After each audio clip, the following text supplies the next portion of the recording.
questions. Well, thanks, Mr. Chairman. I appreciate you doing this. And Mr. Crane, if confirmed, you're going to have responsibility for over $70 billion in appropriations. Also have the authority to loan another $250 billion. This isn't Department of Energy's money. This money belongs to the American people. So when CEO of NRG, you were entrusted with investors' money.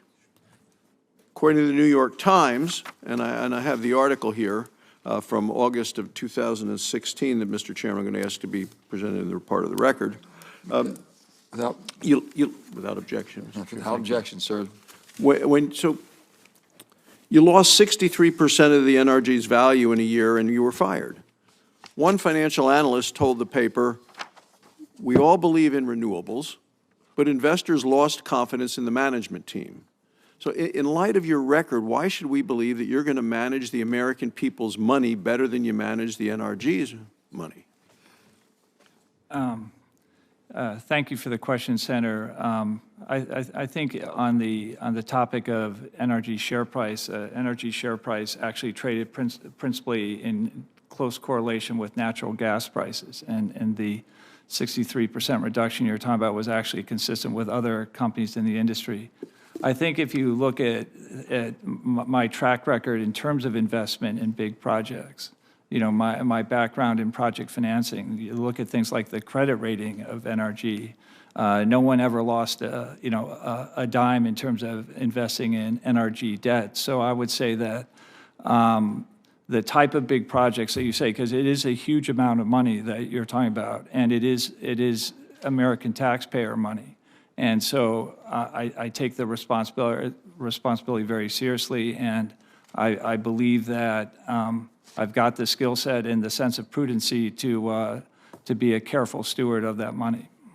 So in 2016 Green Biz op-ed, you wrote, "The sustainability movement will have to become more aggressive if it is to affect change through business leadership." You explain, your quote, "Enlightened companies will need to withhold their business from companies that don't invest in the future, but are content to seek competitive advantage in consumptive business as usual." So 6 years has passed since you wrote the op-ed. According to the question is about, are today's enlightened companies, which I imagine today would be described as woke companies, are the woke companies, as you define them, sufficiently withholding their business from those who are not enlightened? I think the point of that article has to do with decarbonization specifically, and it's not saying that all companies in the future have to just buy renewables. Decarbonize fossil fuels, I think, is something that most companies that are trying to do something about climate change, they will buy power from decarbonized fossil fuels. So I don't know the concept of wokeness as it applies to the energy industry is not one that I'm that familiar with, but I do believe that the provisions of the bill that I'm supposed to implement, which will provide decarbonized fossil fuel alongside other renewables, including new renewables like geothermal, I think I think it provides a future that energy consumers will be willing to buy into. Well, that's a debatable point of what energy companies or energy consumers will be able to buy or willing to buy in. Because my thought is, companies should prioritize reliability and affordability for their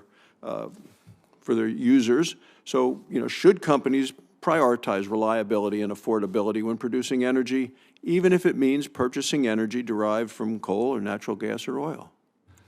Ranking Member, safe, affordable, reliable power, the three imperatives of this industry have not changed in the 21st century. You are completely correct in that regard. We've just been added this imperative of decarbonization. So I agree with you, we cannot compromise safe, affordable, and reliable power delivered to all Americans. Mr. Mershon, if I could, on building codes, and building energy codes are state laws. The Office of Energy Efficiency and Renewable Energy plays a role in the development of building codes, along with private entities. The Department of Energy has no authority none, to set mandatory nationwide building codes. Do you believe the Department of Energy should have authority to establish mandatory nationwide building energy codes? Senator Barrasso, thank you for that question. I believe, first and foremost, in following the intent of the law, and also believe further in state sovereignty and states' abilities to make those types of laws that are best for citizens of those states. And if confirmed, that would be, those would be the principles that I would apply. Thank you, Mr. Chairman.